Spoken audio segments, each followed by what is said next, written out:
All right, two teams in the women's NCAA tournament have punched their ticket to the Final Four. That is South Carolina and NC State. They are both heading to Cleveland. Two more teams will join them as the Elite Eight continues on Monday night. So let's preview the final two games of the Elite Eight round. I'm going to do it with women's basketball analyst and reporter Khristina Williams, who joins me now. Khristina, what's going on? How have you been enjoying this women's tournament? Because I've been loving it. How have you been enjoying it?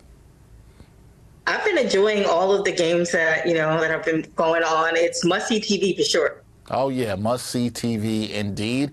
And speaking of that, let's start with the two Elite Eight matchups that we have left. The first game is exactly what you mentioned. It feels like must-see TV. We've got a rematch of last year's national championship, Iowa versus the defending champs, LSU. What are your overall thoughts on this matchup and the key factors that you think can decide this outcome of this game? Well, my overall thoughts is that this is a game that the whole world wants to see, that rematch of that 2023 title game. Now, of course, LSU does not have the same team that they had last year when they won the championship. Last year, they had 3 players score 20 or more points. They were super efficient from the 3, and that's how they were able to overcome Iowa in that championship game. And obviously, this is a revenge game for Caitlin Clark. She leads the men's and women's tournament in Division I in all scoring. I think that in order for LSU to overcome Iowa, they have to take advantage of their size and athleticism. We saw last year how Iowa matched up with a team like South Carolina when they played the zone. I think that LSU will need to get Angel Reese and Anissa Morrow involved. They have to dominate the class. They have to find ways to get as many O boards as possible and convert that into points. Another way that they can beat Iowa is to disrupt their rhythm on offense. We know that Iowa is a team that likes to push the pace. They like to score in transition. So LSU will need to put some pressure on their guards and find ways to limit their possessions. And I think on Iowa's side, how do they stop LSU? Well, we've seen that foul trouble has been a constant with this LSU team. Angel Reese actually fouled out in the last game. So try to draw fouls and get to the free throw line. That's going to be one key. Another key is to crash the boards and just try to get as many O boards, defensive boards as possible. Limit LSU's paint touches because Angel Reese and Anissa Morrow are their key players, so you want to limit their touches in the paint. And then the last thing is just be consistent with making shots. I think that we've seen 2 versions of this Iowa team. One version relies heavily on Caitlin Clark kind of handling that offensive load where she scores all the points, and that version of Iowa is more beatable. And then the second version that we've seen as of recent is an Iowa team where Caitlin Clark makes this team dangerous with how she can facilitate and get her teammates involved and where everyone eats. And so I think that if they are able to share the ball, push the pace, and play their game, that's the key to beating this LSU team. Going to be interesting to see because two very different styles there, as you just mentioned, and all that. And with Iowa and Caitlin Clark, we've seen how those teams have looked very differently. Against West Virginia, they struggled, but in their last matchup, they played very well, and everybody was able to score. So it's very interesting. Now, you mentioned Caitlin Clark, and you wax poetic about her. She's had an incredible season for Iowa, leading the nation in scoring, as you mentioned. Angel Reese, who you also mentioned, she's been a standout player for LSU. Both players, they're always going to be linked after their interactions in last year's championship game. Which player do you think needs to deliver a big-time performance for their team to advance to the Final Four? Is it Caitlin Clark or is it Angel Reese? I'm going to see neither player, because we know that these are the 2 star players on the teams, right? And we expect them to play at a high level. The stakes are very high for both these teams. Caitlin Clark is averaging over 29 points, 7 rebounds, and over 9 assists per game. But I think that for this game in particular, for Iowa, it's going to be the role players that need to step up and have big games. For me, I love how Sydney Affolter has been able to rise to the occasion. She's peaking at the right time, stepping in for Molly Davis. She's a player that gets everything done on the floor. Hannah Stuelke, she's the 2nd highest scorer on this Iowa team. She's a great rebounder. She gets touches in the paint. I think that it's going to be an all-around team effort for Iowa that everyone needs to step up for this team to win. Just going back to my first point, that Iowa is a dangerous team and Caitlin Clark can get everyone involved. And then on the LSU side, we're seeing the rise and emergence of Flau'jae Johnson. She's been one player that's been crucial to LSU's wins in the last few games on the offensive end, and she's dominant on the defensive end. And then we talk about Haley Van Lith. She's averaging only 6 points per game in the NCAA tournament right now, and I think that if Iowa is able to limit LSU's touches in the paint and they have to rely on the shooting from the outside, then they're going to need a player like Haley Van Lith to step up. She hasn't been as confident as of late in her shooting, but she's going to have to step it up in this game against Iowa if LSU wants to pull this one over.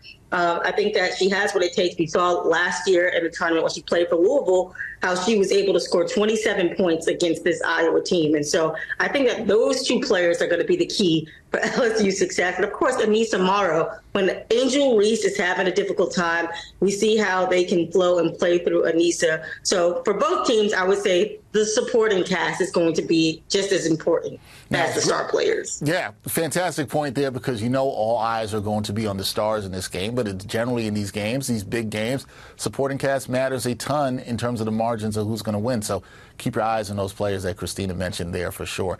I want to move on to Yukon versus USC, because this game also has star power. We got Juju Watkins for USC, Paige Beckers for Yukon. How do you see both of these players matching up against the opposing team's defense? How does this all play out for Yukon and USC? Well, firstly, I'm super excited to see two of the best guards in the country go up against each other. You have a veteran player like Paige Beckers going up against freshman Juju Watkins, who's really playing like an upperclassman.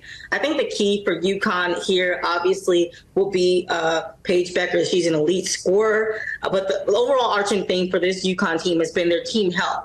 Can they stay healthy with this 6-player rotation and not see anyone go down during a game? And to stay out of foul trouble. I think another thing that makes UConn stand out to me is their team experience. They have 3 players who have been to 2 Final Fours previously, so they have that experience as a veteran team coming into this kind of situation where they're trying to get to the Final Four, playing against USC. And then obviously Juju Watkins. She had a standout game yesterday, 30 points against Baylor, but she didn't shoot efficiently. And so, that kind of shows her experience as a freshman, really trying to improve on that side of the ball. But she does everything defensively right for USC. She's one of those players who knows how to draw fouls, get to the free throw line. And I think that she's great at facilitating USC's offense as well. And so I'm excited to see these two teams go head to head, but also just how they react to one another as well. Yeah, definitely excited for this matchup as well. Khristina, we're going to get your predictions for these Elite Eight games. But before we do that, I want to talk to you about South Carolina, because they punched their ticket. They're back in the Final Four. They're 2 wins away from an undefeated season. How impressed have you been with them through this tournament? And do you think they can pull off the undefeated season, capturing the championship? I think that one of the things that impresses me most about this South Carolina team, especially seeing them play through the SEC tournament and through this NCAA tournament, is just how much Dawn Staley trusts her players.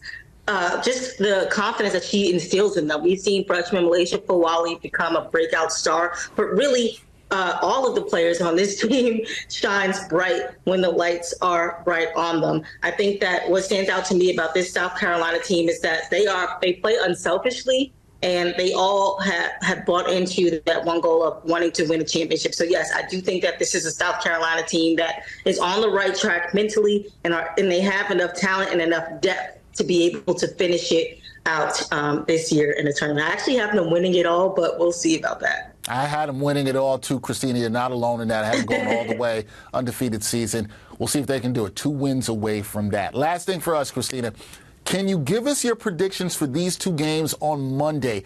Which teams do you see advancing to the Final Four? Yep, I got you on the spot in the hot seat. Which teams do you see joining NC State and South Carolina in the Final Four? Okay. Dexter, I don't like predictions, but since you asked me, okay. So for Yukon versus USC, obviously I mentioned the experience that these Yukon players have, but I think that USC will be able to pull it off because they have depth, but also they've been tested throughout this tournament and playing teams that are high level. They've been able to execute in close games. And then then Iowa versus LSU. I'm going to have Iowa with the upset. I mean, I don't know how you can upset if you are the number one seeded team, but LSU is the defending champion. So I have Caitlin Clark in Iowa. They are on a roll. All of their players are peaking at the right time, and they're playing very balanced right now. And I think that they can pull it out to get to the Final Four. All right, it's going with Iowa. Yeah, it's not really an upset. I'm about to caught myself on saying that. How can you be an upset? You're the number one seeded team. They're the top seed, so it's interesting. It's going to be a very interesting matchup. As I said, 2 good games on Monday night. All eyes will be on the world of women's college hoops.